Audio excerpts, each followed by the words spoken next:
So I'll play today a group that I just started called Bocante played on the Congo stage, and I'll kind of reference back to that voice memo thing I was talking about. So I was teaching a bass camp 2 years ago in Canada, and this bass maker was like showing me an instrument. He handed it to me, and it was detuned. It was like in some weird. It wasn't in a deliberate tuning. It was just like this, like they just put the strings on and they'd gone out of tune.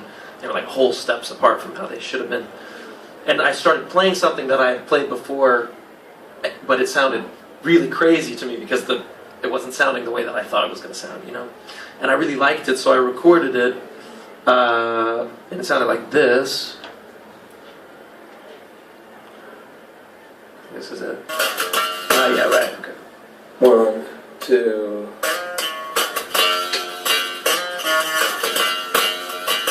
It's obviously unplugged, so I had to tone this. You getting that in the house?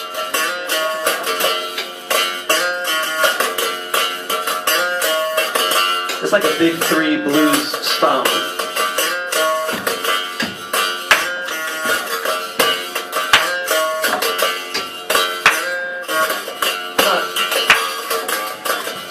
So that was it's just me like banging on this instrument because I didn't have an amp. And then when I decided to put this band together, I made like a demo that's still really bare. What's it called? This file. And I sent it to the singer, Malika, from Quebec, and we talked about kind of lyrical ideas, but she wrote the melody. So this was the demo. I sent it to her, she put vocals on it, sent it back to me, and it sounded like this. So that's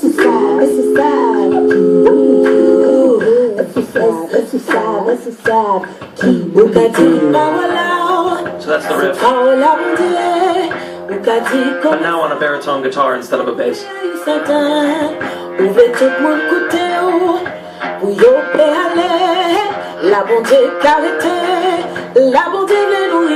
Attractive. It sounded like this. Exercise, exercise, exercise, exercise, exercise. On qu'a dit parola, c'est parola bon Dieu. On qu'a dit comme ça, c'est volonté à nous certains. On veut de tous côtés, pour nous aller, vivre au paradis. C'est tout qui t'a compté. Vivez mon comprend. C'est vous qui avez raison, et les mots qui entendent, le pas déjà depuis longtemps. Faut nous choisir au bord, espérer c'est le bon, éveiller nous qui mort, pour dire qu'il fait dans nos contents. And then I wrote a chorus. Montrer en grâce à bonté.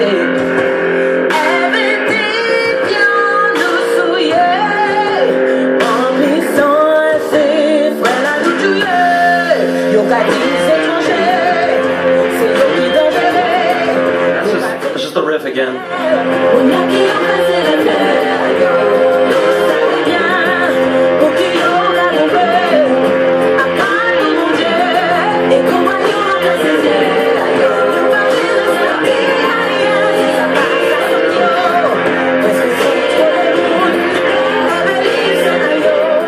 And then it developed a solo section, and then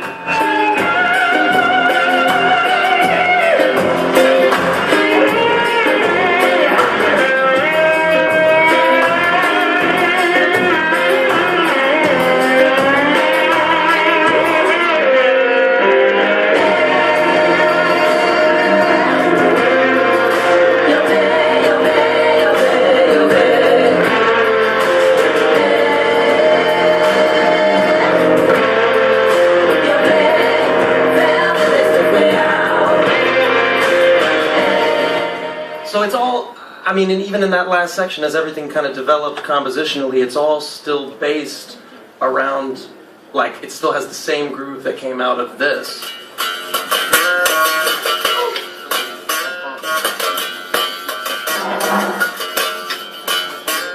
So I mean, the thing that I learned from situations like this every time I write a song is that never throw away or discount or hate on an idea. that you come up with, because you never know how that seed will kind of grow and what it'll turn into. And sometimes when you come up with an idea and you're like, man, this is dumb, it's so simple, it's just like, you know, it's too basic. It's actually really a blessing because it gives you room to develop something in a really big way, whereas if you start out with a really complex idea, you're kind of like having to constantly condense it and rein it in, you know? So for me, even if I think something's stupid, if I hum a melody, I just record it. And then I see what I can do with it. And I'm sure you've had this experience, Terrace, where you finish tracking an album, and you're like, this song, this is going to be the one. And then you mix it, and you're like, actually, that's the worst song on the record. That's every time. Right, every time, right? And then you find another track that you thought was going to be a total drag, and then once the mix comes, or you work it out with the engineer, then you're like, man, this is actually the thing. And it just, I think it just goes to show that preconceptions are really your adversary in the studio. It's great to have a concept ahead of time, but to be married to that thing and to not allow new ideas to enter and not treat the whole process as fluid and living and breathing can be a real mistake, and a very easy one to make because we fall in love with our demos sometimes. I just make sure that mine are so shitty that I can't fall in love with them. That's like my rule. You know, you heard how bad that sounded, so thank you very much. Yeah, thanks for sharing that.